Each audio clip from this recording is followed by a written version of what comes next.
If you were really a man, you'd fight for me. She smirked after I caught her cheating, so I told her, real men know when to walk away. Now she's stuck with a man who yells, cheats, and blames her for everything.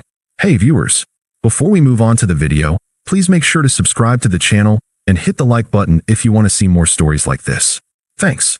I used to think stability was a good thing in a relationship. That being the dependable one, the guy who showed up, kept his word, stayed calm when things got rocky, was something women actually wanted. Turns out, for some, it just makes you invisible. Emily and I met during our last year of college. I was finishing up a degree in finance and already locked into a job offer, and she was getting her BFA in studio art. She was magnetic, loud, opinionated, messy in the way artists always seem to be, but somehow we worked. I was structure, she was chaos, and we both liked the balance. For the first couple of years, it was good. I helped her with rent when she was between jobs. I set up her first solo exhibit, printed flyers, got wine for the opening. I even built a little website for her work. She'd stay up painting until 2 a.m., and I'd bring her tea or rub her back while she stretched out sore shoulders. I thought we were building something real. We moved in together a year after graduation. I was working full-time at a mid-sized firm. Nothing glamorous, but I was climbing fast and I liked the routine. She bounced around a few different jobs, waitressing, an unpaid internship at a gallery, eventually landing part-time work at a boutique art space in the city. At first, she appreciated the support, told me I made her feel safe, grounded. But over time, that appreciation started feeling more like resentment. Little comments would slip out. You're too comfortable just working your 9 to 5. Don't you ever want to do something big? You're always so calm. It's like nothing touches you. I didn't react. I figured she was just stressed. Artists go through phases, right? Then came the new friends. Emily got close with a group of people from the gallery. Younger, louder, way more online. They were always going to pop-ups or art nights that somehow never included me. She'd disappear for hours, sometimes all night, then stumble in smelling like cheap beer and incense. I didn't question her. I wanted to trust her. Then there was Aiden. He was a new guy at the gallery, some indie sculptor who'd just moved from Portland, which somehow made him fascinating to her friends. I met him once, when I came to pick her up after work. He was smug in that soft-voiced, fake deep way, and he didn't even shake my hand. Just nodded and said, "Oh, you're her boyfriend." Like it was an inconvenience. After that, I started hearing his name more often. Aiden says I should try bigger canvases. Aiden thinks that piece I made last year had real depth. You wouldn't get it. Aiden and I just see art the same way. At first, I brushed it off. I've never been the jealous type.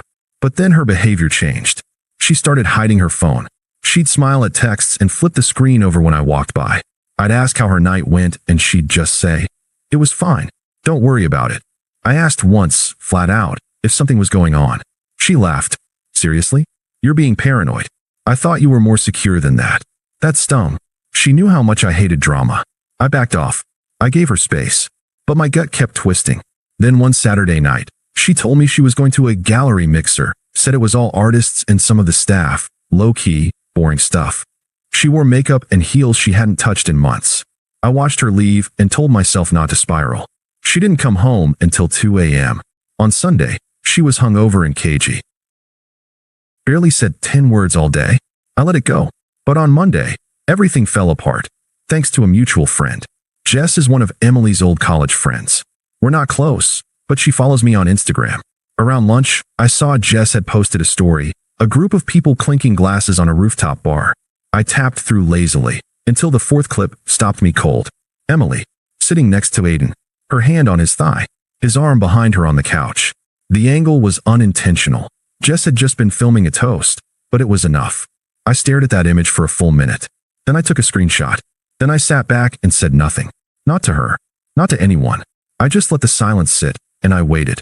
I waited 2 days before saying anything. Not because I was unsure. I was sure. I just wanted to watch her lie to my face before I left for good. Tuesday night, we were both home. She was curled up on the couch scrolling through her phone, acting normal. I sat across from her, pretending to watch TV. Every now and then, she'd glance over like she was checking if I was still in my little box, the quiet, dependable boyfriend. I waited until the credits rolled. "So," I said casually, "how was the gallery mixer Saturday?" She didn't even look up. "Fine. Just the usual. Kinda boring, honestly." I nodded. You said it was all artists and staff, right? Yeah. What? I pulled out my phone, opened the screenshot, turned the screen toward her, and held it in the space between us. She stared at it for a second, long enough to register what it was, before blinking slowly and leaning back. Wow. So you're spying on me now? I laughed once, sharp and dry. Spying? Jess posted it. You just forgot she follows me too. She scoffed and ran a hand through her hair, suddenly animated. Okay. First of all, that's out of context. We were just sitting close. It was loud. Your hand was on his leg, Emily. So what? She snapped. You never touch me like that anymore. I stayed calm. You never want me to anymore. Don't flip this. She stood up, pacing like she was building her defense in real time. You know what? Maybe if you actually made me feel something, I wouldn't need that attention. So you do need it from him. She stopped, halfway between the kitchen and the living room. Aiden sees me, she said. He doesn't just tolerate me. He listens, he pushes me creatively. I feel alive with him. With you? I feel managed. Handled. Like I'm a task you check off every day. I let that sink in. All those nights making her tea, backing her financially, listening to her vent about critics, job rejections, friend drama. All the little things she never saw as love. And then she smiled, not warmly. The kind of smile people use when they know they're hurting you and don't care. If you were really a man, she said, you'd fight for me. That was it. That line. That smug tone, like I was supposed to throw a punch or scream or cry.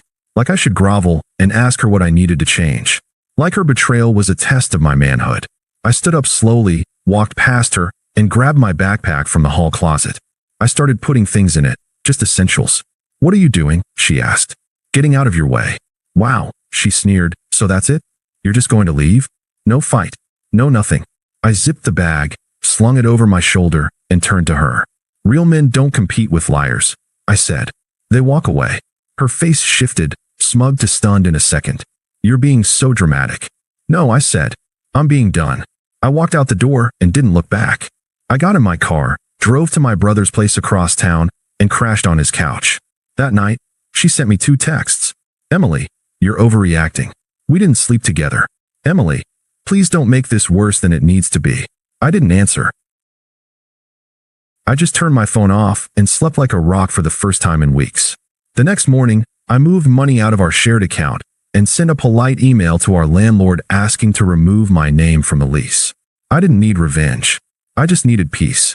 The silence did all the talking. I didn't block her, not yet. I wanted her to sit with it, the emptiness where I used to be. No calls, no texts, no angry messages or dramatic, we need to talk. I didn't post anything online. I didn't go out of my way to look like I was thriving. I just disappeared. I moved into a small but clean 1-bedroom near my office. Bought a cheap couch, a bed frame, a kettle. No shared photos. No memories on the walls. Just space. Mine. The first week, she didn't reach out beyond those 2 texts. I think she expected me to cool off. Crawl back. Send a "can we talk?" or "I just want closure." That's what she'd gotten from guys before me. But I stayed quiet. By week 2, she started posting again. Photos of herself laughing at bars, cocktails in hand, with captions like, living, not apologizing. One picture had Aiden in it. Same rooftop, same smug grin. She leaned into him like nothing had happened. Like I'd never existed. At first, it hurt. I won't lie. Seeing her flaunt it like I was the problem made my jaw clench. But then I remembered. I'd already left. I wasn't in the game anymore. Then her stories started to shift. At first, there were tons of group selfies, drinks, parties. Then fewer. Then just solo photos with vague captions like, "People always disappoint you. Some things aren't worth saving." The real shift came when Jess, her old friend, the one who posted that rooftop story, messaged me out of the blue. I hadn't spoken to her in months. "Jess, hey, just checking in. You doing okay?" I kept it short. "Me, doing fine, thanks." "Jess, I didn't know she was seeing Aiden. Not when I posted that." "Sorry you had to find out like that." I didn't respond. She kept going. "Jess, for what it's worth, I don't think things are going great. He's not what she thought." Turns out, Aiden was more than just smug and broke. He was angry, controlling, always starting fights with people at the gallery, then blaming it on being misunderstood. Rumor was, he'd thrown a stool at someone after they criticized his work during an open studio night. Emily stopped posting him completely by week 5. She didn't tag him, didn't mention his name. Just more sad girl content, vague quotes, and quiet desperation disguised as independence. Then came the first text from her. Emily, hey, just thinking about you. I hope you're okay. I didn't answer. Left it on read. 3 days later, Emily, I've been doing a lot of thinking. About us. About everything. Can we talk? Just one coffee? Blocked. 2 more days passed. Then Jess messaged again. Jess. Okay, I'm not trying to get involved, but Emily's not okay. Aiden's been yelling at her. Like full-on meltdowns in public. He broke a piece she was working on. Smashed it in front of her. I waited a full minute before replying. Me. Then she should have valued me when I was there. No reply after that. But I know she saw it. Probably read it 10 times. I think that's when it really hit her. That I wasn't coming back. That she'd traded a partner for a parasite. A calm life for chaos. And now chaos wouldn't even return her texts without breaking something. She'd spent so long trying to make me feel small. Telling me I wasn't passionate enough, man enough, interesting enough. Now she had someone interesting. Someone wild. And she was drowning in it. Week 10 was when she finally snapped. It was a Saturday afternoon. I'd just finished a workout and was heading back up to my apartment with groceries when I saw her, Emily, sitting on the steps outside my building. Hair tied back messily, no makeup, hoodie too big for her frame. She looked like she hadn't slept. For a second, I almost didn't recognize her. Not because of how she looked, but because of how small she seemed. Deflated. Like someone had popped the balloon of whatever high horse she'd been riding. She stood up as I approached. Hey, she said, forcing a smile. I figured you wouldn't answer if I texted again. I said nothing, just moved to unlock the front door. She stepped in front of me, blocking it. Wait, please. Just 5 minutes. I didn't want a scene in front of neighbors, so I sighed and stepped back. Talk. She glanced down at the concrete before speaking. I messed up. I know. You didn't even try to stop me. You didn't fight for me. You didn't even ask why I did it. You made it pretty clear. You said I wasn't enough. That I didn't make you feel anything. What else was there to ask? She winced, like hearing her own words aloud hurt more than saying them. I was confused. I thought he got me. But he doesn't. He doesn't care. He just wants someone to worship him. He's angry all the time. He broke my laptop last week because I took too long to text back. I raised an eyebrow. And you want me to fix that? No. I mean, she stopped, clearly flustered. I miss how safe I felt with you. How steady things were. I didn't realize how good I had it until it was gone. There it was. The classic line. I'd seen it in 100 Reddit posts. Didn't realize what I had. She thought this was her moment to be the victim of her own bad choices. I shook my head. You didn't want safety. You wanted sparks. You wanted chaos. You thought calm meant boring. And now that chaos has a cost, you're crawling back. She stepped forward, lowering her voice like it would make it more intimate. I'm saying I made a mistake. Can't you see that? You said you loved me. I did. I cut her off. Past tense. Her face twitched. The desperation turned to anger. So that's it. You're just going to throw away 3 years like it meant nothing.